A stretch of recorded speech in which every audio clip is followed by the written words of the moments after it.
TJ, the Siberian Tiger Cub, by Anne Whitehead Nagda and Cindy Bickle. Illustrated by Heather Gatley.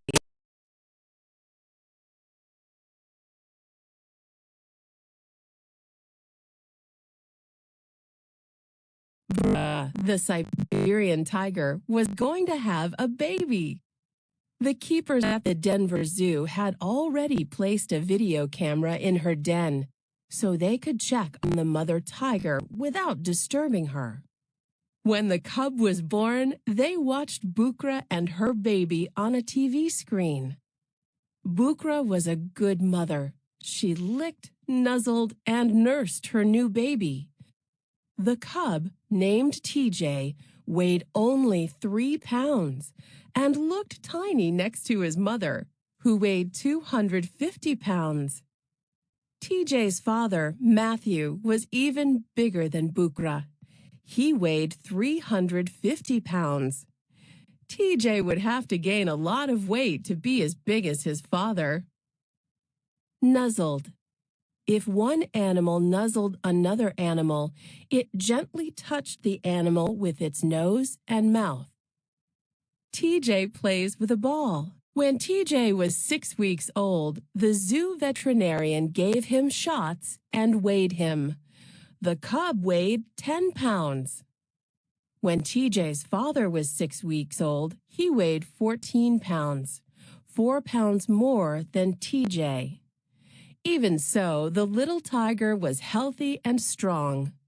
Sheila, the tiger keeper, had trouble holding him still while the vet examined him.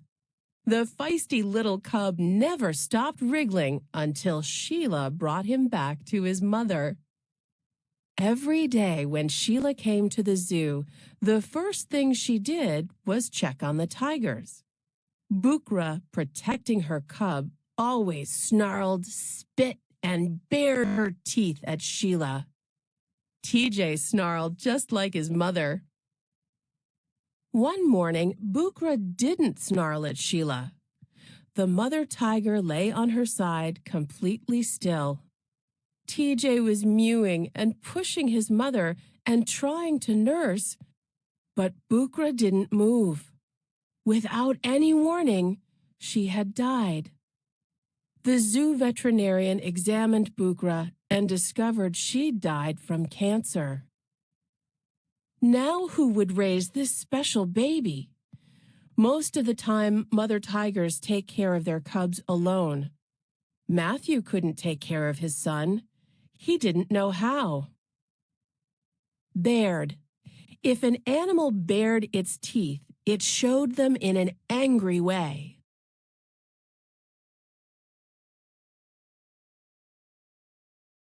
Sheila took TJ to be raised by the staff at the animal hospital. The vet was worried when he examined the cub. TJ was not as big as he should have been. The cub was 10 weeks old and he weighed only 13 pounds. Cindy, a veterinary assistant at the hospital, put TJ in a cage. She gave him a bowl of ground meat mixed with milk. Ignoring the food, TJ walked to a corner of the cage, curled into a ball, and didn't move for hours. The next day, he was still curled up in the same spot. He hadn't touched his food. The hospital staff was worried. The 10-week-old cub hadn't gained much weight since his 6-week checkup. The vet checked to see how much TJ's father had weighed as a cub. He compared TJ's weight with Matthew's weight at the same ages. At 6 weeks, Matthew weighed 4 pounds more than TJ. At 10 weeks, Matthew weighed 6 pounds more than TJ. Assistant. An assistant is someone who helps another person do his or her work. TJ lays in his corner. It was TJ's 3rd day at the hospital, and he still hadn't eaten. When Cindy entered his cage, he snarled and showed his teeth. He threatened her because he was scared. She put some meat on a wooden stick and placed the meat in his mouth. TJ spat it out. The next day, Cindy tried giving him strained meat from a jar. She thought that TJ might like human baby food. He spat that out too. Cindy made a bar graph like this one to compare the tiger's weights. The red bars show TJ's weight. The black bars show Matthew's weight.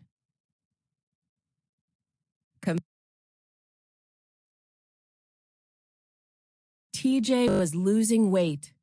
The tiger cub had lost 1 pound during his first few days in the hospital. Cindy and the staff began to fear for TJ's life. 5 days had passed, and the tiny cub had not eaten anything. Everyone agreed that they had no choice but to force TJ to eat. Dr. Kenny and Dr. Canberra, wearing jackets and heavy gloves, held TJ still, while Cindy used a stick to place meat at the back of his tongue. It was quite a struggle at first. The small tiger was all teeth and claws. Finally, TJ swallowed 7 meatballs coated with dried milk. Cindy hoped that TJ would eat on his own after he got a taste of food. But the cub still refused to touch the meat in his bowl.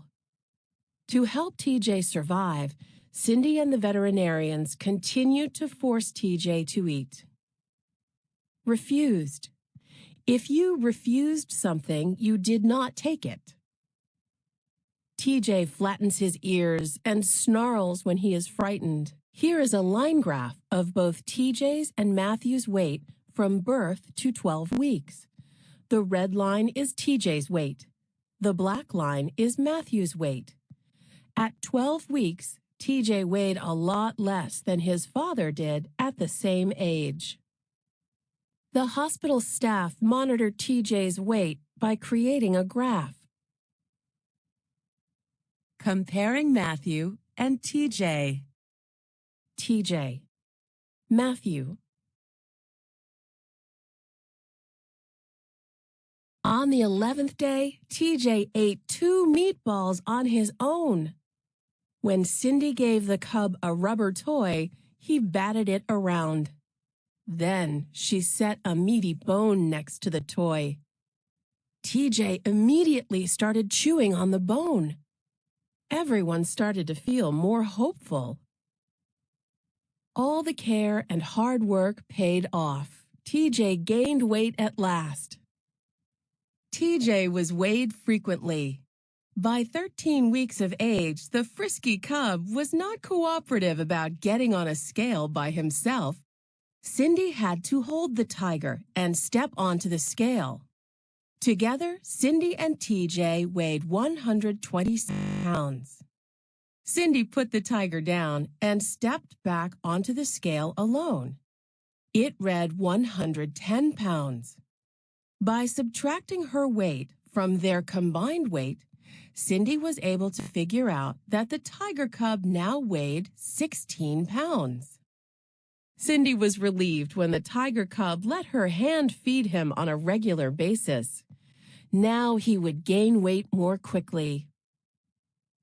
TJ's favorite food was beef heart rolled in dried milk.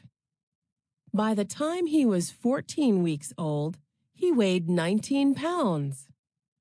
The cub was gaining weight at a steady rate, and the vet was pleased with his progress. TJ is rolling around in the nursery. As TJ grew more comfortable with the nursery staff, he became more playful. He played hide and seek with Cindy and Denny, another veterinary assistant, on the zoo grounds at night. The tiger cub would hide in the bushes and wait patiently until Denny got close to him.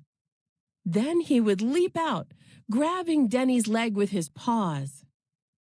Sometimes he would sneak up behind Cindy and pounce on her.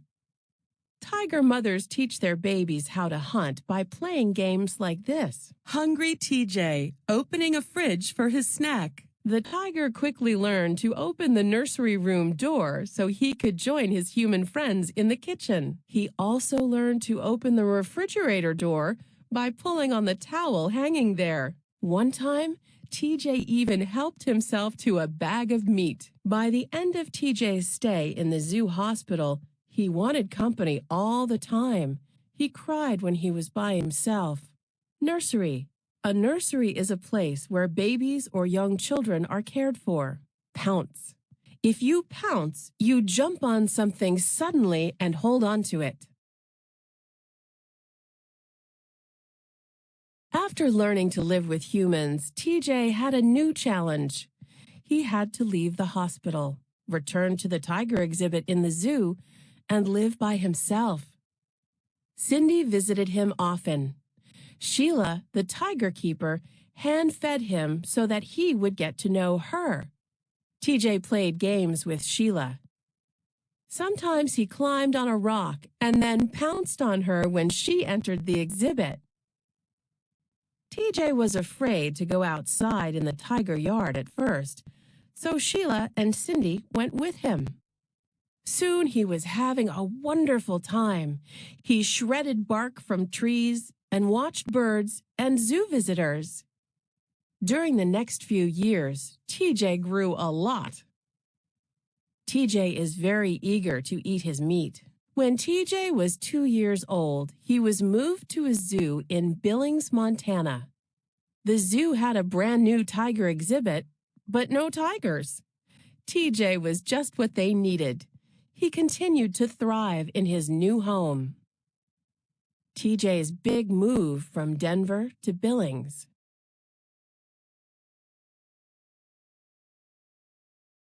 Several years later, when TJ was 4 years old, Cindy went to visit him at Zoo Montana. She watched the tiger splash around in his pool.